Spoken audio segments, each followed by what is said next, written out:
ಅಥ ಶಬ್ದಕ್ಕೆ ಪ್ರಕೃತಾಪೇಕ್ಷೆಯ ಎಂಬ ಅರ್ಥವನ್ನು ಯಾಕೆ ಇಟ್ಟುಕೊಳ್ಳಬಾರದು ಎಂಬ ಶಂಕೆಗೆ ಸಿದ್ಧಾಂತ ರೀತ್ಯ ಸಮಾಧಾನವನ್ನು ಮುಂದೆ ಹೇಳೋರಿದ್ದಾರೆ. ಅದಕ್ಕಿಂತ ಮೊದಲು ಈ ಪ್ರಶ್ನೆಗೆ ಅದ್ವೈತಿಗಳು ಹೇಳಿದ ಸಮಾಧಾನವನ್ನು ಅನುವಾದ ಮಾಡಿ ಖಂಡನೆ ಮಾಡುತ್ತಿದ್ದಾರೆ.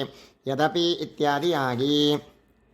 ಯದಪಿ ಪೂರ್ವಪ್ರಕೃತಾಪೇಕ್ಷಾಯಾಶ್ಚ ಫಲತಃ ಆನಂತರ್ಯ ಅವ್ಯತಿರೇಕಾತ್ ಇತಿ ಪರೇಷಾಂ ಭಾಷ್ಯಂ ಅಂತೇಳಿ ಶಂಕರ ಭಾಷ್ಯದಲ್ಲಿ ಅಥಶಬ್ದಕ್ಕೆ ಅನಂತರವೆಂಬರ್ಥವನ್ನು ಸಮರ್ಥಿಸುವ ಸಂದರ್ಭದಲ್ಲಿ ಪೂರ್ವಪ್ರಕೃತಾಪೇಕ್ಷಾಯಾಶ್ಚ ಫಲತಃ ಆನಂತರ್ಯ ಅವ್ಯತಿರೇಕಾತ್ ಎಂಬುದಾಗಿ ಹೇಳಿದ್ದಾರೆ. ಪೂರ್ವಪ್ರಕೃತದ ಅಪೇಕ್ಷೆಯು ಪರ್ಯವಸಾನದಲ್ಲಿ ಅನಂತರ ಎಂಬರ್ಥಕ್ಕಿಂತ ವಿಲಕ್ಷಣವಾಗುವುದಿಲ್ಲ, ಅಲ್ಲೇನೇ ಇದು ಪರ್ಯವಸಾನವಾಗ್ತದೆ ಎಂಬ ಮಾತನ್ನು ಹೇಳಲಾಗಿದೆ. ಇದಕ್ಕೆ ಭಾಮತಿ ಹಾಗೂ ವಿವರಣದಲ್ಲಿ ಬೇರೆ ಬೇರೆ ರೀತಿಯಾಗಿಯೇ ವ್ಯಾಖ್ಯಾನಿಸಲಾಗಿದೆ. ಯಾವ ವ್ಯಾಖ್ಯಾನವನ್ನು ಇಟ್ಟುಕೊಂಡರೂ ಭಾಷ್ಯದ ಈ ಮಾತು ಅಸಂಗತವಾಗುತ್ತದೆ. ಆದ್ದರಿಂದ ಅಥಶಬ್ದಕ್ಕೆ ಪೂರ್ವಪ್ರಕೃತಾಪೇಕ್ಷೆ ಎಂಬ ಅರ್ಥವನ್ನು ಯಾಕೆ ಇಟ್ಟುಕೊಳ್ಳಬಾರದು ಎಂಬ ಪ್ರಶ್ನೆಗೆ ಕೊನೆಗೆ ನಾವೇ ಸಮಾಧಾನವ ಹೇಳಬೇಕು ಹೊರತು ಅವರಿಗೆ ಹೇಳಲಿಕ್ಕೆ ಬರೋದಿಲ್ಲ ಅಂತೇಳಿ ಹೇಳ್ತಾರೆ. ಒಟ್ಟಾರೆ ಭಾಮತಿ ವಿವರಣೆಗಳು ಏನು ಹೇಳಿವೆ ಅದು ಯಾಕೆ ತಪ್ಪು ಅಂತಂದರೆ ಅದನ್ನು ಇಲ್ಲಿ ಅನುವಾದ ಮಾಡಿ ನಿರಾಸ ಮಾಡ್ತಾರೆ. ಮುಂದೆ ಭಾಮತಿಯಲ್ಲಿ ಏನು ಹೇಳಿದ್ದಾರೆ ಅಂತಂದರೆ, ತಸ್ಯ ಭಾಮತ್ಯನುಸಾರೇಣ ಅಥಶಬ್ದಸ್ಯ ಪೂರ್ವಪ್ರಕೃತಾಪೇಕ್ಷಾರ್ಥತ್ವಾಶಂಕಾ ನಿರಾಸಾಯ ಅನಂತರ್ಯಾರ್ಥೇ ಇವ ಪೂರ್ವಪ್ರಕೃತಾಪೇಕ್ಷಾರ್ಥತ್ವೇಪಿ ಜಿಜ್ಞಾಸಾ ಹೇತುಭೂತಸ್ಯ ಪೂರ್ವಪ್ರಕೃತಸ್ಯ ಲಾಭಾತ್ ಫಲಾಭೇದಾದ್ ವ್ಯರ್ಥಃ ಅನಂತರ್ಯಾರ್ಥತ್ವಾಗ್ರಹೋ ಅಸ್ಮಾಕಮಿತಿ ಯದ್ಯರ್ಥಃ ಅಂತೇಳಿ ಹೇಳ್ತಾ ಇದ್ದಾರೆ.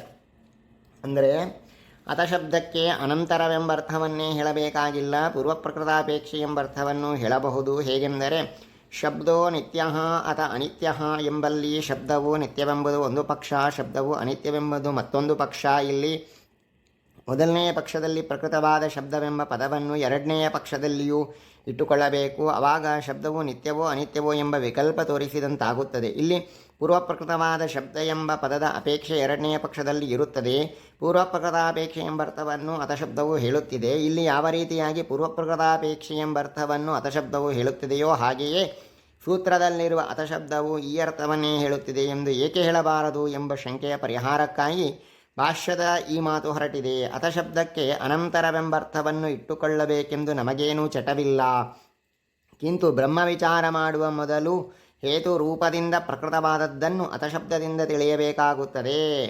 ಈ ನಮ್ಮ ಉದ್ದೇಶವು ಅನಂತರ ಎಂಬರ್ಥವನ್ನು ಇಟ್ಟುಕೊಂಡರೂ ನೆರವೇರುತ್ತದೆ, ಪೂರ್ವಪ್ರಕೃತಾಪೇಕ್ಷೆ ಎಂಬರ್ಥವನ್ನು ಇಟ್ಟುಕೊಂಡರೂ ನೆರವೇರುತ್ತದೆ. ಆದ್ದರಿಂದ ಅನಂತರ ಎಂಬರ್ಥವನ್ನೇ ಅಥಶಬ್ದಕ್ಕೆ ಹೇಳಬೇಕೆಂಬ ಆಗ್ರಹವು ವ್ಯರ್ಥ. ಹೀಗೆ ಭಾಮತಿಯು ಭಾಷ್ಯದ ವಾಕ್ಯಕ್ಕೆ ವ್ಯಾಖ್ಯಾನಿಸಿದೆ. ಆದರೆ ಭಾಷ್ಯದಲ್ಲಿ ಅನಂತರ ಎಂಬರ್ಥವನ್ನೇ ಇಟ್ಟುಕೊಳ್ಳಬೇಕೆಂದು ಹೇಳಲಾಗಿದೆ. ಭಾಷ್ಯದ ಈ ಮಾತಿಗೂ ಭಾಮತಿಯ ವ್ಯಾಖ್ಯಾನಕ್ಕೂ ಪರಸ್ಪರ ಅಸಂಗತಿ ತೋರುತ್ತದೆ. ಭಾಮತಿಯ ವ್ಯಾಖ್ಯಾನದ ಪ್ರಕಾರ ಪೂರ್ವಪ್ರಕೃತಾಪೇಕ್ಷೆ ಅಥವಾ ಅನಂತರ ಎಂಬರ್ಥವನ್ನು ಅಥಶಬ್ದಕ್ಕೆ ಇಟ್ಟುಕೊಳ್ಳಬಹುದೆಂದು ಭಾಷ್ಯದಲ್ಲಿ ಇರಬೇಕಿತ್ತು. ಈ ಅಸಂಗತಿಯನ್ನು ಗಮನಿಸಿಯೇ ಭಾಮತಿಯಲ್ಲಿ ಪುನಃ ಹೀಗೆ ಹೇಳಲಾಗಿದೆ. ವಾಸ್ತವಿಕವಾಗಿ ಒಂದು ಕಲ್ಪವನ್ನು ಹೇಳಿ ಮತ್ತೊಂದು ಕಲ್ಪವನ್ನು ಹೇಳುವಾಗ ಪೂರ್ವಪ್ರಕೃತದ ಅಪೇಕ್ಷೆ ಇದೆ, ಪ್ರಕೃತದಲ್ಲಿ ಹಾಗೆ ಕಲ್ಪಾಂತರವನ್ನು ಹೇಳಿಲ್ಲ. ಆದ್ದರಿಂದ ಕೊನೆಗೆ ಅನಂತರ ಎಂಬರ್ಥವನ್ನು ಒಪ್ಪಿಕೊಳ್ಳುವುದೇ ಸೂಕ್ತವಾಗಿದೆ ಎಂದು ಭಾಮತಿಯ ಈ ವ್ಯಾಖ್ಯಾನವನ್ನು ಆಶ್ರಯಿಸಿದರಂತೂ ಭಾಷ್ಯಕಾರ ಹಾಗೂ ಭಾಷ್ಯಕ್ಕೆ ವ್ಯಾಖ್ಯಾನಿಸಲು ಹೊರಟ ಇಬ್ಬರೂ ಅತ್ಯಂತ ಮೂರ್ಖರೆಂದು ಸ್ಪಷ್ಟವಾಗುತ್ತದೆ. ತರ್ಹಿ ಭಾಷ್ಯೆ ಅನಂತರ್ಯಾರ್ಥಃ ಇತ್ಯುಕ್ತಿ ಸೂತ್ರೇ ಕಲ್ಪಾಂತರ ಅನುಪನ್ಯಾಸೇನ ಪೂರ್ವಪ್ರಕೃತಾಪೇಕ್ಷಾರ್ಥತ್ವಂ ಅಶಕ್ಯ ಶಂಕಂಚ ಅಂತೇಳಿ ಇತ್ಯಾದಿಯಾಗಿ ಹೇಳ್ತಾ ಇದ್ದಾರೆ. ಸೂತ್ರದಲ್ಲಿ ಬ್ರಹ್ಮವಿಚಾರ ಮಾಡಬೇಕೆಂಬುದನ್ನು ಬಿಟ್ಟು ಬೇರೆ ಯಾವ ಪಕ್ಷವನ್ನು ಹೇಳಿಲ್ಲ. ಒಂದು ವೇಳೆ ಬೇರೆ ಪಕ್ಷವನ್ನು ಹೇಳಿದ್ದರೆ ಪೂರ್ವಪ್ರಕೃತಾಪೇಕ್ಷೆ ಎಂಬರ್ಥವು ವಿರಬಹುದೇ ಎಂಬ ಸಂದೇಹಕ್ಕೆ ಅವಕಾಶವಿರುತ್ತಿತ್ತು. ಆದ್ದರಿಂದ ಸಂದೇಹಕ್ಕೆ ಇಲ್ಲಿ ಅವಕಾಶವೇ ಇಲ್ಲ. ಆದರೂ ಸಂದೇಹದ ಪರಿಹಾರಕ್ಕಾಗಿ ಹೊರಟ ಭಾಷ್ಯದ ಮಾತುಗಳು, ಭಾಷ್ಯಕ್ಕೆ ವ್ಯಾಖ್ಯಾನಿಸಲು ಹೊರಟ ಭಾಮತಿಯ ಮಾತುಗಳು ಅತ್ಯಂತ ಅಸಂಗತಗಳಾಗಿವೆ. ಮತ್ತು ಕಿಂಚ ಕಿಂ ನಿತ್ಯಃ ಶಬ್ದಃ ಉತ ಅನಿತ್ಯಃ ಇತ್ಯಾದಿ ಕಲ್ಪಾಂತರೋಪನ್ಯಾಸೇಪಿ ಸಾಮಾನಾಧಿಕರಣ್ಯಾರ್ಥಂ ಅನುಶಕ್ತಸ್ಯ ಧರ್ಮಿಣಃ ಅನಿತ್ಯಃ ಇತ್ಯತ್ರ ಅಪೇಕ್ಷಾಯಾಮಪಿ ನ ಸಾ ಅಥಶಬ್ದಾರ್ಥಃ ಅನ್ಯತಾ ಉತ ಅನಿತ್ಯಃ ಇತ್ಯಾದೌ ಉತಾದೇರಪಿ ಪೂರ್ವಪ್ರಕೃತಾಪೇಕ್ಷಾರ್ಥತ್ವಂ ಸ್ಯಾತ್. ಅಥಶಬ್ದಕ್ಕೆ ಪೂರ್ವಪ್ರಕೃತಾಪೇಕ್ಷೆ ಎಂಬ ಅರ್ಥ ಎಂಬರ್ಥವಿರುವುದು ಎಲ್ಲಿಯೂ ಕಂಡಿಲ್ಲ. ಆದ್ದರಿಂದ ಪ್ರಕೃತದಲ್ಲಿ ಆ ರೀತಿಯಾಗಿ ಶಂಕೆ ಮಾಡಿಕೊಂಡಿದ್ದೇ ಅತ್ಯಂತ ಅನುಚಿತವಾಗಿದೆ.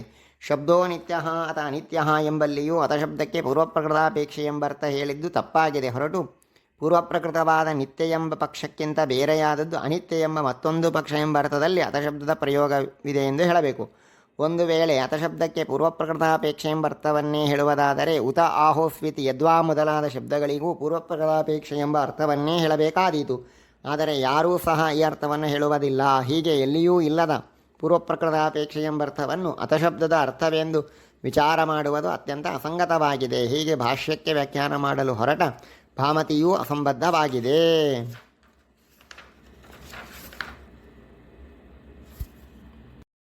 ಶಂಕರ ಭಾಷ್ಯಕ್ಕೆ ವಿವರಣೋಕ್ತವಾದ ಅಭಿಪ್ರಾಯವನ್ನು ಶಂಕಾ ಮಾಡಿಕೊಂಡು ನಿರಾಸ ಮಾಡುತ್ತಾರೆ. ನಾಪಿ ಇತ್ಯಾದಿಯಾಗಿ ನಾಪಿ ಪ್ರಕೃತಾತ್ ಅರ್ಥಾತ್ ಅರ್ಥಾಂತರತ್ವಾಶಂಕ ನಿರಾಸಾಯ ಅರ್ಥಾಂತರತ್ವಂ ಹಿ ಯತಃ ಕುತಶ್ಚಿತ್ ಪ್ರಕೃತಾಚ್ಚೇದ್ ವ್ಯರ್ಥಂ ಪುಷ್ಕಲಕಾರಣಾಚ್ಚೇದ್ ಅನಂತರ್ಯಾಭಿಧಾನಂ ವಿನಾ ಕಾರಣತ್ವಾಸಿದ್ಧಿ. ಅನಂತರ್ಯಾಭಿಧಾನೇ ಚ ಪ್ರಕೃತಾತ್ ಅರ್ಥಾತ್ ಅರ್ಥಾಂತರತ್ವಸ್ಯ ಅಂತರ್ಣೀತತೆಯ ಸಿದ್ಧಿ ಇತಿ ವಿವರಣೋಕ್ತಃ ಅಭಿಪ್ರಾಯಃ ಅಂಥೇಳಿ. ಪ್ರಕೃತಾತ್ ಅರ್ಥಾತ್ ಅರ್ಥಾಂತರತ್ವ ಆಶಂಕಾ ಅಂತನ್ನೋದನ್ನು ಅಲ್ಲಿ ಹೀಗೆ ಮಾಡಿದ್ದಾರೆ. ಪ್ರಕೃತಾತ್ ಅರ್ಥಾತ್ ಅರ್ಥಾಂತರತ್ವಾಶಂಕಾ ನಿರಾಸಾಯ ಅಸ್ಯ ಭಾಷ್ಯಸ್ಯ ವಿವರಣೋಕ್ತ ಅಭಿಪ್ರಾಯ ಇತಿ ಯೋಜನಾ. ಪ್ರಕೃತಾತ್ ಅರ್ಥಾತ್ ಅರ್ಥಾಂತರತ್ವ ಅಂತನ್ನೋದು ಅಥಶಬ್ದದ ಅರ್ಥವಾಗಿದೆ ಅಂತ ಹೇಳುವ ವಾದಿಯೂ ಹೀಗೆ ಪ್ರಶ್ನಿಸಲ್ಪಡಬೇಕು ಅಂತೇಳಿ ವಿವರಣಕಾರರು ಪೂರ್ವಪಕ್ಷಿಗಳಿಗೆ ಕೇಳ್ತಾರೆ. ಯತಃ ಕುತಶ್ಚಿತ್ ಪ್ರಕೃತಾತ್ ಅರ್ಥಾಂತರತ್ವನೋ ಉತ ಜಿಜ್ಞಾಸಾ ಪುಷ್ಕಲ ಕಾರಣಾತ್ ಪ್ರಕೃತಾತ್ವ ಅಂತ ಈ ರೀತಿಯಾಗಿ ವಿಕಲ್ಪ ಮಾಡಿಕೊಂಡು ಮೊದಲನೇ ಪಕ್ಷವನ್ನು ನಿರಾಸ ಮಾಡ್ತಾ ಇದ್ದಾರೆ. ಅರ್ಥಾಂತರತ್ವಂ ಹಿ ಯತಃ ಕುತಶ್ಚಿತ್ ಪ್ರಕೃತಾಚ್ಚೇದ್ ವ್ಯರ್ಥಂ ಅಂತೇಳಿ. ಸರ್ವೇಷಾಂ ಪದಾರ್ಥಾನಾಂ ಯತ್ಕಿಂಚಿತ್ ಪ್ರಕೃತಾತ್ ಅರ್ಥಾತ್ ಅರ್ಥಾಂತರತ್ವೇನ ಜಿಜ್ಞಾಸಾಯಾಂ ಅರ್ಥಾಂತರತ್ವಂ ಸಿದ್ಧಮೇವ ಇತಿ ಅಥಶಬ್ದೇನ ತದಭಿಧಾನಂ ವ್ಯರ್ಥಂ ಅಂತ ಈ ರೀತಿಯಾಗಿ ಹೇಳ್ತಾ ಇದ್ದಾರೆ. ಇನ್ನು ಪುಷ್ಕಲ ಕಾರಣಾಚ್ಚೇತ್ ಅನಂತರ್ಯಾಭಿಧಾನಂ ವಿನಾ ಕಾರಣತ್ವಾ ಸಿದ್ಧಿ ಅಂಥೇಳಿ. ಪೂರ್ವಪ್ರಕೃತಸ್ಯ ಅರ್ಥಾಂತರತ್ವ ಅಂತ ಹೇಳ್ತೀವಿ ಅಂದರೆ ಪೂರ್ವಪ್ರಕೃತಸ್ಯ ಕಾರಣತ್ವಂ ಹಿ ಅಥಶಬ್ದಸ್ಯ ಆನಂತರ್ಯಾರ್ಥತ್ವೇ ಸದ್ಯೇವ ಲಭ್ಯತೆ. ಆನಂತರ್ಯಸ್ಯ ಕಾರಣಾನಂತರ್ಯೇ ಮುಖ್ಯತ್ವಾತ್ ಆನಂತರ್ಯ ಪ್ರತಿಯೋಗಿನಃ ಪ್ರಕೃತಸ್ಯ ಕಾರಣತ್ವಾಭಾವಾದಿತಿ ಭಾವಃ ಅಂಥೇಳಿ ಹೀಗೆ ನಿರಾಸವನ್ನು ಮಾಡಿ ಮುಂದೆ ಅಥಶಬ್ದದಿಂದ ಆನಂತರ್ಯವನ್ನು ಹೇಳಿದರೆ ಪ್ರಕೃತಾತ್ ಅರ್ಥಾತ್ ಅರ್ಥಾಂತರತ್ವದ ಸಿದ್ಧಿಯು ಹೇಗೆ ಆಗುತ್ತದೆ ಅಂತ ಕೇಳಿದರೆ ಅದನ್ನು ಉಪಪಾದನೆ ಮಾಡುತ್ತಾರೆ. ಆನಂತರ್ಯಾವಿಧಾನೇ ಚ ಪ್ರಕೃತಾತ್ ಅರ್ಥಾತ್ ಅರ್ಥಾಂತರತ್ವಸ್ಯ ಚ ಅಂತರ್ಣೀತತೆಯ ಸಿದ್ಧಿ ಇತಿ ವಿವರಣೋಕ್ತಃ ಅಭಿಪ್ರಾಯಃ. ಆನಂತರ್ಯವನ್ನು ಹೇಳಿದಾಗ ಪ್ರಕೃತಾತ್ ಅರ್ಥಾತ್ ಅರ್ಥಾಂತರತ್ವದ ಸಿದ್ಧಿಯು ಅಂತರ್ಣೀತತೆಯ ಅಂದರೆ ಅಂತರ್ಗತತೆಯ ಸಿದ್ಧಿ ಆಗುತ್ತದೆ. ತಥಾ ಚ ಏತದನಂತರಂ ಅನ್ನುವುದರಿಂದಲೇ ಅರ್ಥಾಂತರ ಲಾಭವೂ ಆಗುತ್ತದೆ. ಪೂರ್ವಾಪರ ಭಾವವು ಅರ್ಥಭೇದ ಪ್ರಯುಕ್ತವಾಗಿದೆ. ಹೀಗೆ ವಿವರಣಕಾರರು ಹೇಳಿದಾಗ ಅವರ ಅಭಿಪ್ರಾಯವನ್ನು ನಿರಾಕರಣೆ ಮಾಡ್ತಾ ಇದ್ದಾರೆ ವ್ಯಾಸರಾಜರು. ಆನಂತರ್ಯ ಅನಭಿಧಾನೇಪಿ ವೈಯರ್ಥ್ಯ ಪರಿಹಾರಾರ್ಥಮೇವ ಪ್ರಕೃತಸ್ಯ ಹೇತುತ್ವ ಸಿದ್ಧೇಹೇ ಅಂತ ಈ ರೀತಿಯಾಗಿ ಹೇಳ್ತಾ ಇದ್ದಾರೆ. ಅಂದರೆ ವಿವರಣಕಾರರ ವ್ಯಾಖ್ಯಾನವು ಸಮಂಜಸವಲ್ಲ. ಪೂರ್ವಪ್ರಕೃತಕ್ಕಿಂತ ಅನಂತರ ಎಂಬರ್ಥವನ್ನು ಹೇಳಿದಾಗ ಪೂರ್ವಪ್ರಕೃತವು ಕಾರಣವೆಂದು ತಿಳಿಯುತ್ತದೆ ಎಂದರೆ ಪೂರ್ವಪ್ರಕೃತಕ್ಕಿಂತ ಬೇರೆ ಅರ್ಥ ಹೇಳಿದಾಗಲೂ ಪೂರ್ವಪ್ರಕೃತವು ಕಾರಣವೆಂದು ತಿಳಿಯುತ್ತದೆ. ಏಕೆಂದರೆ ಪೂರ್ವಪ್ರಕೃತಕ್ಕಿಂತ ಅನಂತರ ಎಂಬರ್ಥವನ್ನು ಹೇಳಿದ ಮಾತ್ರದಿಂದ ಪೂರ್ವಪ್ರಕೃತವು ಕಾರಣವೆಂದು ನಮಗೆ ತಿಳಿಯುವುದಿಲ್ಲ. ಹೊರತಾಗಿ ವಿಚಾರ ಮಾಡಿದ ಮೇಲೆ ತಿಳಿಯುತ್ತದೆ. ಹೇಗೆಂದರೆ ಅಥಶಬ್ದವು ಪೂರ್ವಪ್ರಕೃತಕ್ಕಿಂತ ಅನಂತರ ಎಂದಷ್ಟೇ ಅರ್ಥವನ್ನು ಹೇಳುತ್ತಿದೆ. ಆ ಪೂರ್ವಪ್ರಕೃತವಾದ ವಸ್ತುವು ಯಾವುದಾದರೂ ಒಂದು ವಸ್ತುವಾಗಿದೆಯೋ ಅಥವಾ ವಿಚಾರಕ್ಕೆ ಕಾರಣವಾದ ವಸ್ತುವಾಗಿದೆಯೋ. ಪೂರ್ವಪ್ರಕೃತವಾದ ಯಾವುದಾದರೂ ಒಂದು ವಸ್ತುವಿನ ಅನಂತರ ಎಂಬ ಮೊದಲನೆಯ ಪಕ್ಷವನ್ನು ಅಂಗೀಕರಿಸಿದರೆ ಅತಃ ಶಬ್ದವು ಪೂರ್ವಪ್ರಕೃತದ ಅನಂತರ ಎಂಬರ್ಥವನ್ನು ಹೇಳುವುದೇ ವ್ಯರ್ಥವಾಗುತ್ತದೆ.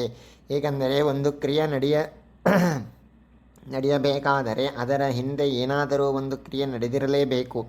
ಹೀಗೆ ವ್ಯವಹಾರದಿಂದಲೇ ಸಿದ್ಧವಾಗಬೇಕಾದರೆ ಅದನ್ನು ತಿಳಿಸಲು ಸೂತ್ರದಲ್ಲಿ ಅಥಶಬ್ದವನ್ನು ಹೇಳಬೇಕಾಗಿಲ್ಲ ಮತ್ತು ವಿಚಾರ ಕರ್ತವ್ಯತ್ವಕ್ಕೆ ಅನುಪಯುಕ್ತವೂ ಆಗಿದೆ. ಆದ್ದರಿಂದ ಮೊದಲನೇ ಪಕ್ಷವು ಸರಿಯಲ್ಲ.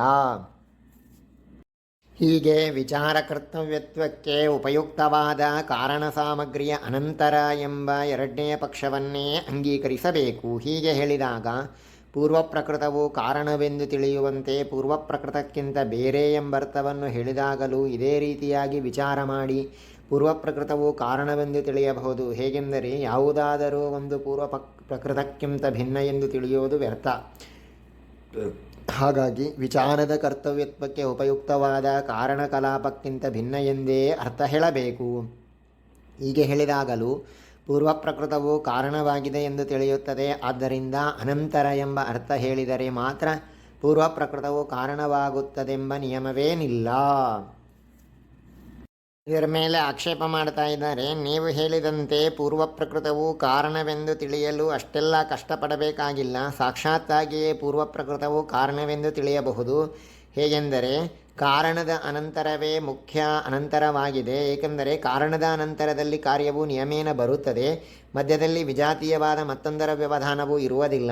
ಆದ್ದರಿಂದ ಮುಖ್ಯ ಅಮುಖ್ಯಗಳಲ್ಲಿ ಮುಖ್ಯವೇ ಕಾರ್ಯಯೋಗ್ಯವಾಗಿರುತ್ತದೆ ಎಂಬ ನ್ಯಾಯದಂತೆ ಅನಂತರ ಎಂಬರ್ಥವುಳ್ಳ ಅತಶಬ್ದವು ಕಾರಣದ ಆನಂತರ್ಯವನ್ನೇ ಹೇಳುತ್ತದೆ. ಹೀಗೆ ಆನಂತರ್ಯಾರ್ಥಕವಾದ ಅತಶಬ್ದದಿಂದಲೇ ಪೂರ್ವಪ್ರಕೃತವಾದದ್ದಕ್ಕೆ ಕಾರಣತ್ವವು ಸುಲಭವಾಗಿ ತಿಳಿಯುತ್ತದೆ. ಆದರೆ ಪೂರ್ವಪ್ರಕೃತಕ್ಕಿಂತ ಭಿನ್ನ ಎಂಬರ್ಥವನ್ನು ಇಟ್ಟುಕೊಂಡಾಗ ಪೂರ್ವಪ್ರಕೃತವು ಕಾರಣವೆಂದು ಇಷ್ಟು ಸುಲಭವಾಗಿ ತಿಳಿಯುವುದಿಲ್ಲವೆಂದು ನನು ಇತ್ಯಾದಿ ವಾಕ್ಯಗಳಿಂದ ಇಲ್ಲಿ ಮುಂದೆ ಶಂಕಾ ಮಾಡುತ್ತಿದ್ದಾರೆ. ನನು ಕಾರಣಾತ್ ಆನಂತರ್ಯಂ ಮುಖ್ಯಂ ಅವ್ಯವಧೇಃ ಅವ್ಯಭಿಚಾರಾಚ್ಚ ಇತಿ ತದೇವ ಅತಶಬ್ದವಾಚ್ಯಂ ಇತಿ ಚೇನ್ನ ಅಂಥೇಳಿ ಈ ರೀತಿಯಾಗಿ ಹೇಳಿದರೆ ಅದನ್ನು ನಿರಾಕರಣೆ ಮಾಡ್ತಾ ಇದ್ದಾರೆ. ಕಾರಣದ ಆನಂತರ್ಯವೇ ಮುಖ್ಯವೆನ್ನಲು ವ್ಯವಧಾನವಿಲ್ಲದಿರುವುದು ಹಾಗೂ ವ್ಯಭಿಚಾರವಿಲ್ಲದಿರುವುದು ಎಂದು ಎರಡು ಕಾರಣವನ್ನು ನೀಡಲಾಯಿತು. ಆದರೂ ಈ ಎರಡು ಕಾರಣಗಳು ಸರಿಯಲ್ಲ ಅಂತೇಳಿ ಹೇಳ್ತಾರೆ.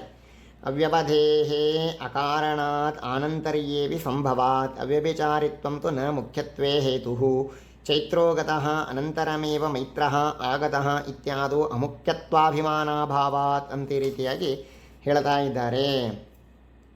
ವ್ಯವಧಾನವಿಲ್ಲದ ಆನಂತರ್ಯವೇ ಮುಖ್ಯವಾದದ್ದೆಂದು ನೀವು ಹೇಳಿದ್ದು ಸತ್ಯವೇ ಆಗಿದೆ. ಆದರೆ ಇದರಿಂದ ಪೂರ್ವಪ್ರಕೃತಕ್ಕೆ ಕಾರಣತ್ವವು ತೀರ್ಮಾನವಾಗುವುದಿಲ್ಲ. ಒಂದು ವೇಳೆ ವ್ಯವಧಾನವಿಲ್ಲದ ಆನಂತರ್ಯವು ಕಾರ್ಯಕಾರಣಗಳಿಗೆ ಮಾತ್ರ ಇರುತ್ತಿದ್ದರೆ ಆವಾಗ ನೀವು ಹೇಳಿದಂತೆ ಪೂರ್ವಪ್ರಕೃತಕ್ಕೆ ಕಾರಣತ್ವವು ಸಿದ್ಧವಾಗುತ್ತಿತ್ತು. ಆದರೆ ವ್ಯವಧಾನವಿಲ್ಲದ ಆನಂತರ್ಯವು ಕಾರಣವಲ್ಲದ ವಸ್ತುವಿನ ಆನಂತರ್ಯದಲ್ಲಿಯೂ ಕಂಡಿದೆ. ಉದಾಹರಣಕ್ಕೆ ಚೈತ್ರೋಗತಃ ಅಥ ಮೈತ್ರಃ ಆಗತಃ. ಚೈತ್ರನು ಹೋದನು, ಅನಂತರ ಮೈತ್ರನು ಬಂದನು. ಇಲ್ಲಿ ಚೈತ್ರನ ಗಮನಕ್ಕೂ ಮೈತ್ರನ ಆಗಮನಕ್ಕೂ ಮಧ್ಯದಲ್ಲಿ ವ್ಯವಧಾನವಿಲ್ಲದ ಕಾರಣ ಆನಂತರ್ಯವಿದೆ. ಆದರೆ ಇವುಗಳಲ್ಲಿ ಕಾರ್ಯಕಾರಣ ಭಾವವು ಕಂಡಿಲ್ಲ. ಆದ್ದರಿಂದ ಅತಶಬ್ದವು ಮುಖ್ಯವಾದ ಆನಂತರ್ಯವನ್ನು ಹೇಳಿದರೂ ಸಹ ಕಾರಣದ ಆನಂತರ್ಯವನ್ನು ಹೇಳಲು ಸಮರ್ಥವಾಗಿಲ್ಲ ಎಂಬುದನ್ನು ಅವ್ಯವಧಾನೇನ ಇತ್ಯಾದಿ ವಾಕ್ಯಗಳಿಂದ ಪರಿಹರಿಸುತ್ತಿದ್ದಾರೆ.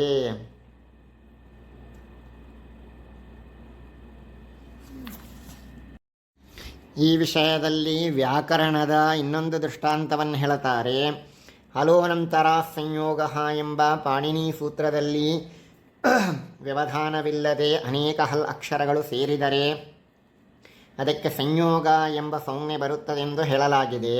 ಇಲ್ಲಿ ಹಲಕ್ಷರಗಳು ವ್ಯವಧಾನವಿಲ್ಲದೆ ಒಂದರ ನಂತರ ಮತ್ತೊಂದು ಇದ್ದರೂ ಸಹ ಇವುಗಳಿಗೆ ಪರಸ್ಪರ ಕಾರ್ಯಕಾರಣ ಭಾವವೂ ಇಲ್ಲ. ಆದ್ದರಿಂದ ವ್ಯವಧಾನವಿಲ್ಲದ ಕಾರಣದಿಂದಷ್ಟೇ ಕಾರ್ಯಕಾರಣ ಭಾವವು ತೀರ್ಮಾನವಾಗುವುದಿಲ್ಲ. ಆದ್ದರಿಂದ ಕಾರಣದ ಆನಂತರ್ಯವೇ ಮುಖ್ಯವೆನ್ನಲು ಅವ್ಯವಧಾನವು ಕಾರಣವಾಗಲಾರದು. ಇಷ್ಟು ಹೇಳಿದಾಗ ಪೂರ್ವಪಕ್ಷಿಗಳು ಮತ್ತೆ ಕೇಳುತ್ತಾರೆ, ನಾವು ಕೇವಲ ವ್ಯವಧಾನವಿಲ್ಲದಿರುವಿಕೆಯನ್ನು ಕಾರಣವೆಂದು ಹೇಳುವುದಿಲ್ಲ. ಹೊರತಾಗಿ ವ್ಯಭಿಚಾರವಿಲ್ಲದೆ ಎಲ್ಲಿ ಅವ್ಯವಧಾನ ಇರುತ್ತದೋ ಅಲ್ಲಿ ಕಾರಣದ ಆನಂತರ್ಯವೇ ಮುಖ್ಯವಾಗಿರುತ್ತದೆಂದು ಹೇಳುತ್ತೇವೆ ಅಂತ ಹೇಳಿದರೆ ಇದು ಸರಿಯಲ್ಲ ಅಂತೇಳಿ ಹೇಳ್ತಾರೆ. ಯಾಕೆಂದರೆ ವ್ಯವಧಾನವಿಲ್ಲದೆ ಅವ್ಯಭಿಚರಿತವಾಗಿ ಒಂದರ ನಂತರ ಮತ್ತೊಂದು ಎಂದು ಹೇಳಲಾಗದಿದ್ದ ಮಾತ್ರದಿಂದ ಆನಂತರ್ಯವು ಅಮುಖ್ಯವೆಂದು ತಿಳಿಯುವುದಿಲ್ಲ. ಚೈತ್ರನು ಹೋದ ಮೇಲೆ ಮೈತ್ರನು ಬಂದನು ಎಂಬಲ್ಲಿ ಆನಂತರ್ಯವು ಅಮುಖ್ಯವೆಂದು ಅನಿಸುವುದಿಲ್ಲ. ಕಾರಣದ ಆನಂತರ್ಯವೇ ಮುಖ್ಯವೆಂದು ವಾದಿಸುವವರಿಗೆ ಮತ್ತೊಂದು ದೋಷ ಬರುತ್ತದೆ. ಅನನ್ಯತಾ ಸಿದ್ಧ ನಿಯತಾಂತರ ಭಾವಿತ್ವಂ ಎಂದು ಕಾರ್ಯದ ಲಕ್ಷಣ. ಆದರೆ ತನ್ನ ಉತ್ಪತ್ತಿಗೆ ಅತ್ಯಂತ ಅವಶ್ಯಕವಾಗಿದ್ದು ತನಗಿಂತ ಪೂರ್ವದಲ್ಲಿ ನಿಯಮೇನ ಇರುವ ವಸ್ತುವಿನ ಅನಂತರ ತಾನು ಹುಟ್ಟುವುದು ಎಂದು ಇದರ ಅಭಿಪ್ರಾಯ. ಅನಂತರ ಎಂದರೆ ಕಾರಣದ ಆನಂತರ್ಯವೇ ಮುಖ್ಯವೆಂದು ಹೇಳುವುದಾದರೆ ಕಾರ್ಯಲಕ್ಷಣದಲ್ಲಿ ನಿಯತಪದ ಕೊಟ್ಟಿದ್ದು ವ್ಯರ್ಥ. ಯಾಕೆ ಅಂದರೆ ಅನಂತರ ಎಂಬ ಪದದಿಂದಲೇ ನಿಯಮೇನ ಪೂರ್ವಭಾವಿಯಾಗಿರುತ್ತದೆಂದು ತಿಳಿಯಬೇಕಾದರೆ ನಿಯತಪದದ ಅವಶ್ಯಕತೆ ಇಲ್ಲ. ನಿಯತಪದ ಕೊಡದಿದ್ದರೆ ಪೂರ್ವದಲ್ಲಿರುವ ಒಂದು ವಸ್ತುವಿನಿಂದ ಯಾವುದು ಹುಟ್ಟುತ್ತದೋ ಅದು ಕಾರ್ಯವೆಂದಾಗುತ್ತದೆ.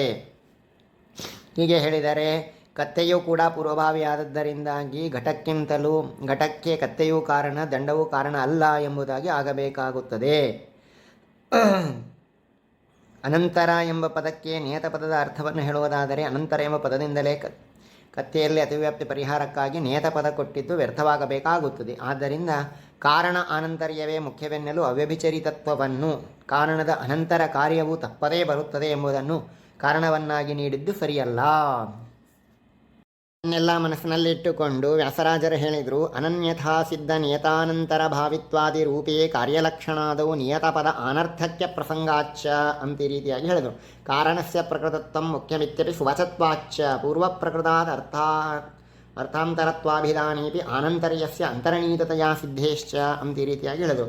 ಹೀಗೆ ಕಾರಣದ ಆನಂತರ್ಯಕ್ಕೂ ಮುಖ್ಯತ್ವ ಇದೆ, ಅಕಾರಣದ ಆನಂತರ್ಯಕ್ಕೂ ಮುಖ್ಯತ್ವ ಇದೆ ಎಂದು ಹೇಳಬೇಕು. ಹೀಗೆ ಹೇಳದೆ ಕೇವಲ ಅಕಾರಣದ ಆನಂತರ್ಯಕ್ಕೆ ಮುಖ್ಯತ್ವ ಇದೆ ಎಂದು ಹೇಳುವುದಾದರೆ ಪ್ರಕೃತಾದರ್ಥಾದ ಅರ್ಥಾಂತರತ್ವ ಎಂಬ ಅರ್ಥವನ್ನು ಇಟ್ಟುಕೊಂಡಾಗಲೂ ಕಾರಣಕ್ಕಿಂತ ಬೇರೆ ಎನ್ನುವುದೇ ಮುಖ್ಯವೆಂದು ಏಕೆ ಹೇಳಬಾರದು? ಏಕೆಂದರೆ ಪೂರ್ವಪ್ರಕೃತವಾದ ಯಾವುದಾದರೂ ಒಂದು ವಸ್ತುವಿಗಿಂತ ಭಿನ್ನವೆಂದು ಹೇಳುವುದು ಅಮುಖ್ಯ.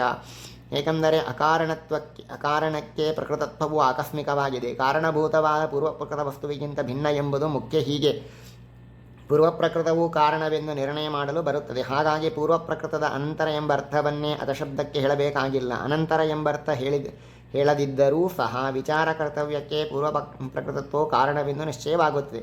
ವಿವರಣದಲ್ಲಿ ಹಿಂದೆ ಮತ್ತೊಂದು ದೋಷ ಹೇಳಲಾಗಿತ್ತು.